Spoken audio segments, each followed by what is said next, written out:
Hey friends, how's it going? Today I am talking all about seeds and my seed organization or lack thereof. Let's jump right into this. So I have a mishmash. I have just random packets of seeds thrown around places. I have started trying to organize. Last year I used these smaller bins, and as you can see, the seed packets just stick up and the lids don't fit, so you have to kind of push them down to get the lid on. So I decided I needed something a little bit different this year, and so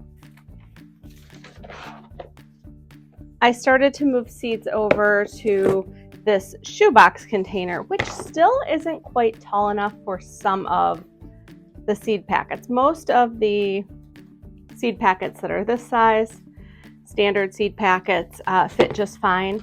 These are some native grasses that I had purchased last year, so they're a little tall, but what I can do is kind of fold them. You can still see the picture and then just flip them up. That's my switchgrass and the Indian grass.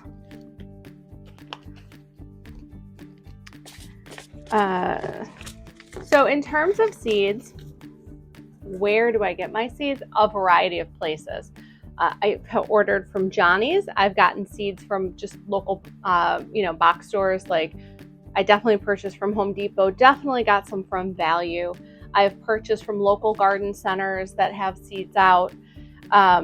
Tractor Supply had seeds. The straw flower packets I purchased at Dollar Tree. That was actually a recommendation from Danielle at North Lawn Flower Farm, and they were like 10 packets for $1 or something crazy. I mean, they're listed at 4 for $1, so I think I got 4 of them, but they were actually, when they rang them up, they were 10 for $1. So you can decide how many of those you needed. I didn't think I needed 10, so I did not go back and purchase any more.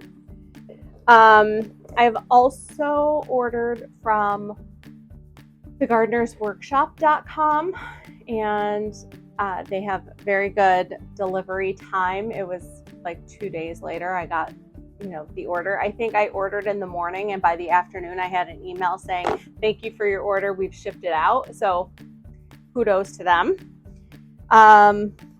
Prairie Moon Nursery, I've ordered from Eden Brothers. And a lot of my seeds came from a seed exchange that was through a Facebook group last year. See, what do I have? These are from thegardenersworkshop.com. And it came with a cute little sticker telling me that Rhonda packed them for me, which is great. Love it. And what did I get from them? I ordered Pro-Cut Orange sunflower seeds and Dara.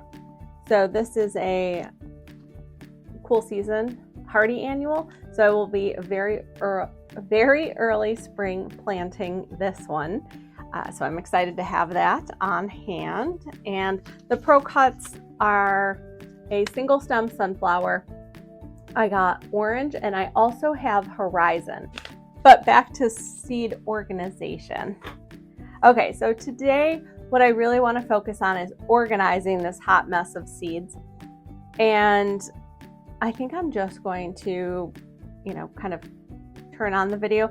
I think I already moved, I had 2 of these small containers. So I already moved the seeds from this container to that container. Part of my organization issue is I don't think I've ever had this many seeds. So I'm not 100% sure on the best method. I think I may stick with just alphabetizing. They're currently sort of alphabetized in here. The ones that are in here are alphabetized. I have to add in the rest. I was thinking about making categories of my perennials, my annuals, vegetables. But then I thought, well, maybe I should make categories of cool season hardy annuals, warm season tender annuals, then the perennials. I think alphabetizing for now is probably the best method. And then what I will do is a second video showing you my big calendar. I'm going to create some sort of a database of the seeds and what they are. So a hardy annual, a tender annual, a perennial, vegetable, and kind of indicate the best time to plant it, whether it's to direct sow it or start indoors if I plan to winter sow them. Some I will be doing multiple methods, and I will bring you that as I progress through the season with those. I think it's fun to compare and see which is the best method. So that's my plan. Tomatoes, I'm definitely going to do that with my cool season tender annual. So you guys know I planted some in the fall. I will plant some in the spring. I will winter sow some, and I'm going to start some indoors. And we can absolutely compare those different methods and see which bloom first, you know, which is the hardiest, which produces the most stems, that sort of thing. And yeah, we'll just kind of watch as the season progresses and go from there. The one thing I did want to mention, the reason that I went with the Pro Cut Orange and Horizon is they're the same color, and I don't need to worry about color when I'm cutting. They're all the same color. And so whichever is ready at that moment, that's what I'm going to cut. So if, you know, 1 week gets ahead of another week, or, you know, 1 week lags behind, it's okay. They're all the same color. It'll be great with the other colors I think that I'm growing this season. So that should be fun. All right, so let me get to this. I am just going to, as I said, I'm going to alphabetize, and just you guys can kind of watch along, and I'll bring you at the end, and hopefully this mess will be consolidated. The other thing I have in a box here are my corms. These are my ranunculus corms that need to be planted very early spring. I don't want to leave them in the envelope. I want to put them in something, so I think maybe in this container might be a good spot for these. All right, let me get to it. I'm going to organize alphabetically, and I'll bring you back at the end and we'll take a look. Okay, we jump back to the previous day where I go through the first container and alphabetize and move them over to the new larger container that I purchased.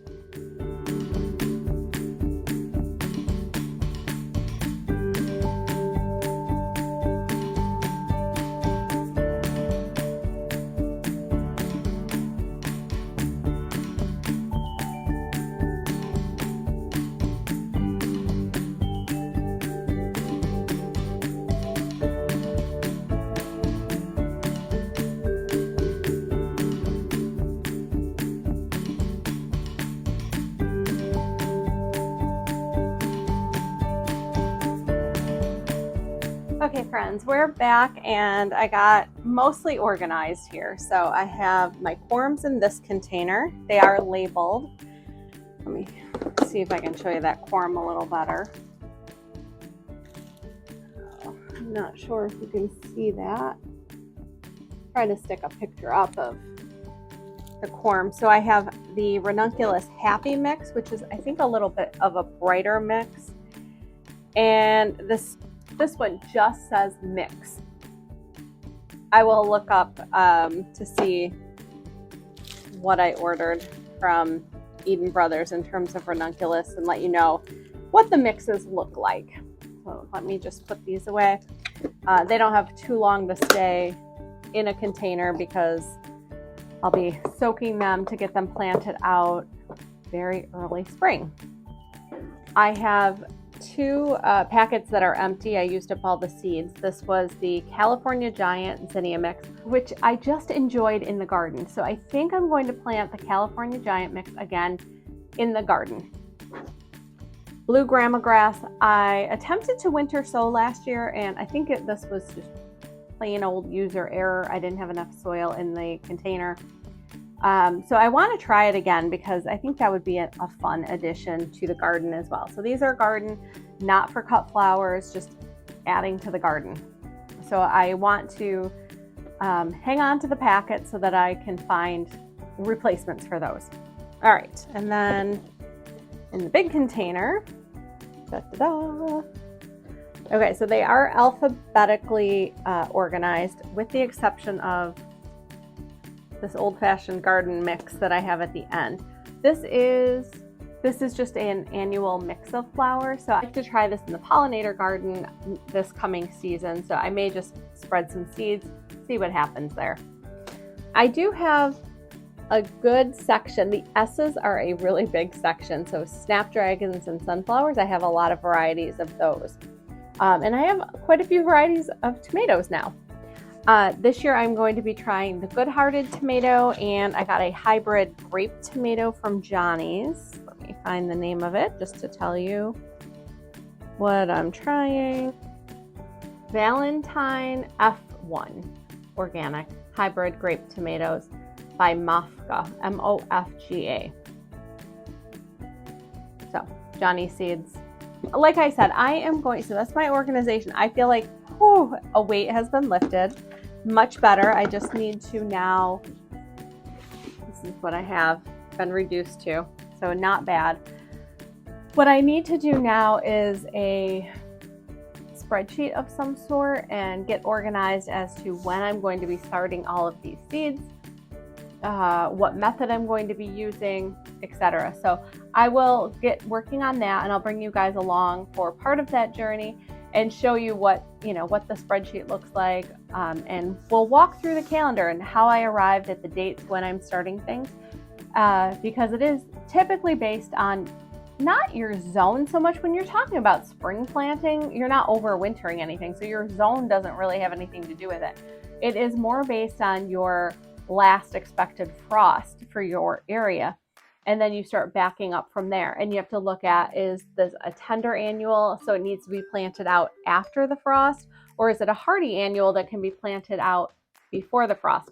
If you are looking at planting any perennial seeds that need a cold stratification period, you do need to look at how long that stratification period is. And winter sowing might be the best method to do that if your area gets cold enough. If you're in a warmer climate, you may need to use the refrigerator for your cold stratification period. Okay, so like I said, I will do a whole separate video on my calendar, when I'm starting things, why I'm picking the dates I'm picking, and we will go from there. All right, guys, that will do it for my seed storage video. I'm going to put these away in this room. All right, guys, this will be my indoor studio space for the winter time, and I will be starting seeds in here as well. So getting set up for that in the next, I think maybe the next video, I'm going to show you, kind of cleaning up, organizing, getting my shelf set up, and just kind of an overview of the space in here so that you can see it. I need to adjust this backdrop behind me because I'm a little off center, so bear with me just for this video. I'll get it fixed and organized so that my indoor recording space looks a little bit more cohesive. So all right, guys, that will do it for today's video. I really appreciate you watching. If you enjoyed this video and would like to see more content about starting seeds over the winter sowing, and getting ready for spring, consider subscribing to my channel, and I will see you in the next video. Thanks so much.